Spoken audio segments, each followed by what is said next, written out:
Now next topic,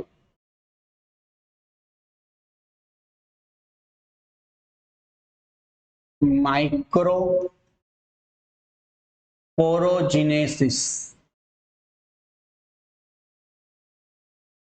first thing याद रखना पड़ेगा, पूरा चैप्टर में पोलन गेन का मतलब होगा microspore. It's the first thing important. क्या मैंने बताया? Pollen grain it's mean microspore. तो नाम है टॉपिक का microsporogenesis, it's mean formation of microspores. But sometimes school की एग्जाम में क्वेश्चन बनेगा, explain the detail formation of pollen grain both are same. तो माइक्रोस्पोर का कंपैरिजन होगा पोलन गेन के साथ। ओके, तो याद रखना पड़ेगा। चलो, व्हाट इज द माइक्रोस्पोरोजेनेसिस? तो microsporogenesis is the process of formation of microspores from PMC. PMC का नाम मैंने बताया, पोलन मदर सेल, और पेरेंटल ऑलवेज क्या होगा? डिप्लॉइड्स। बट लास्ट टॉपिक की जो लास्ट लाइन थी कि स्पोरोजिनस टिश्यू का each and every cell capable for formation of pollen tetra, यानी कि each cell producing 4 pollen grain. 4 का मतलब 4 tetra, it's mean pollen tetra, otherwise बोलते PMC, pollen mother cell. Like example, ये pollen mother cell है, it's a diploid structure, PMC, pollen mother cell. उसका undergoes to meiotic division होगा। तो meiotic division में आपको पता है कि फर्स्ट टाइम डिवीजन होगा तो how many cells are form? 2, it's mean 2 pollen grain बनेगा। सेकंड टाइम डिवीजन होगा तो उसमें से बनेगा 4, और जब भी वो 4 बनेगा तो उसमें ग्रुपिंग फॉर्म होगा। ग्रुपिंग का मतलब आपको बता दूं, क्लस्टर फॉर्म। पोलन क्या बनेगा? Tetra. Tetra always grouping form होगा, एंड ग्रुपिंग का मतलब होता है लाइक अ क्लस्टर फॉर्म। पर यहाँ पोलन का जो ग्रुपिंग बना तो उसमें पोलन गेन टुगेदर कनेक्टेड होगा। उसकी नियरेस्ट पार्ट में या उसका बिटवीन में एक लिक्विड होता है, वो जब भी मैच्योर स्टेज होता है तब वो डिहाइड्रेट होगा, यानी कि लिक्विड पार्ट डिस्ट्रॉय हो जाएगा, और मैच्योर स्टेज होगा तो उसमें से बन जाएगा ड्राई, और इंडिविजुअल फॉर्म बन गया। जो ग्रुपिंग में 4 था वो इंडिविजुअल बन गई, और सभी को बोलते हैं इंडिविजुअल एन एन। तो इंडिविजुअल जो एन एन वाला पार्ट होगा तो उसका ही नाम बेटा होता है पोलन गेन। तो ईच एंड एवरी पीएमसी, यानी कि सिंगल पीएमसी में से कितना पोलन गेन बनेगा? 4, और इट्स मीन पोलन का क्वांटिटी होगी 4, यानी कि 4, तो उसका मतलब का पोलन टेट्राक।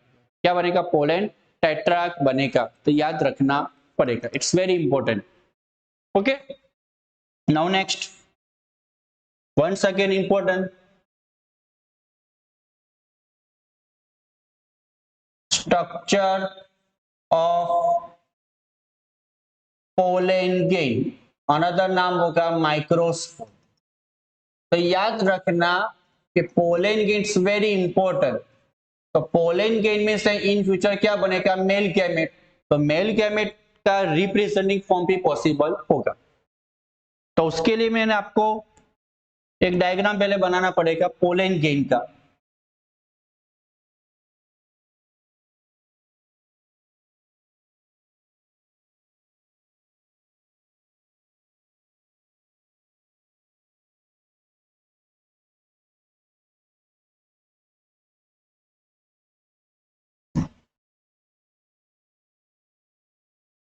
ये आउटसाइड का लेयर होगा, उसका मतलब होगा आउटर लेयर।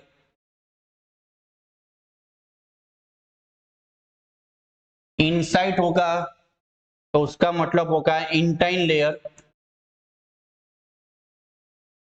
एवरी साइड ऐसे पोर बनेगा, उसका मतलब होता है जर्म पोर। ये उसका न्यूक्लियस होगा। उसकी सराउंडिंग जो होता है उसका मतलब होता है डेंस साइटोप्लाज्म। तो याद रखना है जो रेड कलर का लेयर होगा आउटसाइड, तो उसका मतलब वो आउटर, ये होगा इनसाइड तो इनर लेयर, और ईच साइड जो मैंने ड्रॉ किया it's mean jump force. Okay, चल now start detailing structure of pollen grain. तो स्ट्रक्चर ऑफ पोलन गेन के बारे में आपको याद रखना पड़ेगा क्या कि pollen grain always derive from which part, तो एंथर में से ओरिजिनेट होगा, तो उसका ओरिजिनेट ऑर्गन कौन बनेगा, एंथर। तो पोलन गेन कहां से रिलीज होगा, एंथर में से। Second, it's a haploid structure होगा। हैप्लॉइड का मतलब आपको पता है single, it's mean N. Normal उसका शेप होता है, मेजॉरिटी कॉमन शेप होगा, तो राउंड का मतलब होगा स्फेरिकल, तो उसका शेप होगा राउंड शेप। उसकी साइज तो 25 टू 50 माइक्रोमीटर उसकी साइज बनेगी। बट नीट में लिखा है कि pollen grain it's like a dusting particle होगा।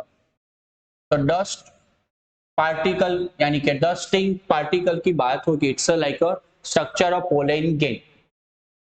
बट पोलन गेन का डिटेलिंग स्टडी किया तो पता चला कि there are two layers are there, number one outer side and second number inner sides.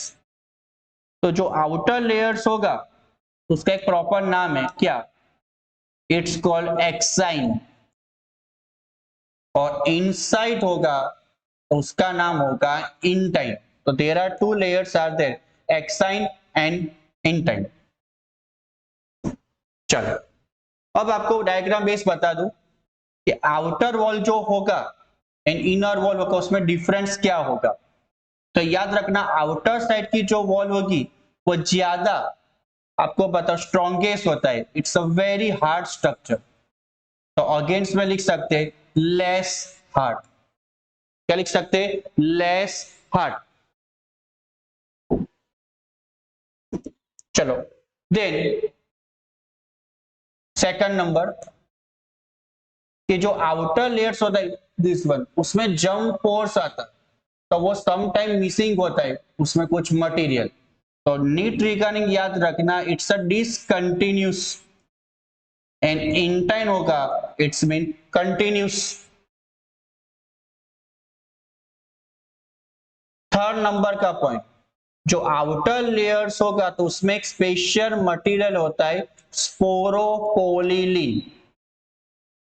Inside होगा तो पैक्टिन और साथ में सेल्यूलोस का मिक्सिंग, इट्स कॉल्ड पैक्टोसेल्यूलोस। क्या बोलते हैं, पैक्टोसेल्यूलोस। बट स्पोरोपोलिलीन क्या है, स्पोरोपोलिलीन हाईली ऑर्गेनिक रेजिस्टेंस मटेरियल। उसका मतलब क्या रहेगा, तो जब भी प्लांट में वो वन टाइम एस्टैब्लिश हो गया तो नेवर डिस्ट्रॉय। तो high temperature, strong acid, strong base जैसी कंडीशन होगा क्रिटिकल, तभी स्पोरोपोलिलीन मटेरियल इज नेवर डिस्ट्रॉय। तो उसकी वजह से, और एक इंपॉर्टेंट एमसीक्यू, उसकी वजह से उसका यूज होता है एज अ फ्यूल। तो बुक में लिखा है it's a fossil form, it's like a fuel form, right, याद रखना। अब इंपॉर्टेंट पॉइंट क्या रहेगा, स्पोरोपोलिन मैंने बताया हाईली ऑर्गेनिक रेजिस्टेंस मटेरियल है, वो बात पता चल गई।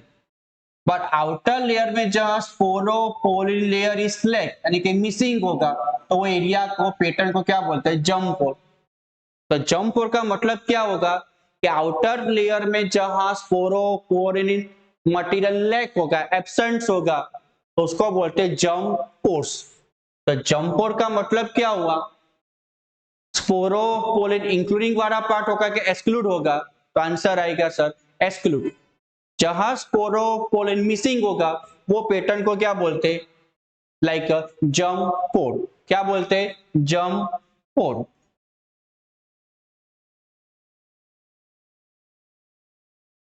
चलो इनसाइड जो मैंने बताया वो इंटाइन है, बट नीट में लिखा है इंटाइन जो होगा उसमें से इन फ्यूचर क्या बनने वाला है, पोलन ट्यूब। तो याद रखना पोलन ट्यूब जो होगा वो कहां से बनेगा, इंटाइन लेयर में से बनेगा। कहां से बनेगा, इंटाइन। बट अगर पोलन ट्यूब को बाहर आना पड़ेगा, क्यों, फीमेल का ये पार्ट होगा स्टिग्मा, यहाँ पार्ट होगा ओवरी। तो जब भी फ्यूजन होता है, फर्टिलाइजेशन, तो पोलन ट्यूब को स्टिग्मा से लेके कहां तक आना पड़ता है, ओवरी तक। तो पोलन ट्यूब को बाहर आने का जो पोर तो बोलते, अदरवाइज जो डोर बोलते, राइट, तो उसको बोलते, प्रॉपर नाम होगा जर्म पोर। तो उसका मेन फंक्शन क्या होगा, पोलन ट्यूब का एक्सटेंशन के लिए वे प्रोवाइड कौन करेगा, germ pores. It's very important topic. क्या है टॉपिक का नाम, स्ट्रक्चर ऑफ पोलन ग्रेन या स्ट्रक्चर ऑफ माइक्रोस्पोर। तो याद रखना, it's derive from anther, haploid structure होगा, शेप राउंड होगा, 25 to 50 micrometer size, it's like a dusting particle. उसके बाद pollen grain consist of major two layers, two wall is there, outside होगा तो outer होगा तो एक्साइन, इनसाइड होगा तो इंटाइन। ये हार्ड होगा, लेस हार्ड होगा, डिसकंटिन्यूस होगा, कंटिन्यूस होगा, स्पोरोपोलिन मटेरियल होगा मेड ऑफ, यहाँ पैक्टिन सेलुलोज होगा। आउटर पार्ट में जहां स्पोरोपोलिन मिसिंग है, क्यों, because of highly organic resistance material, तो वो पैटर्न को बोलते हैं जर्म पोर। तो germ pore it's main features of the exine. और इंटाइन जो लेयर नीट में है कि उसमें से इन फ्यूचर बनेगा पोलन ट्यूब। और पोलन ट्यूब में याद रखना आएगा नेक्स्ट टॉपिक में, उसमें मेल गैमेट्स बनेगा। तो मेल गैमेट्स कहाँ होगा, पोलन ट्यूब में। ओके।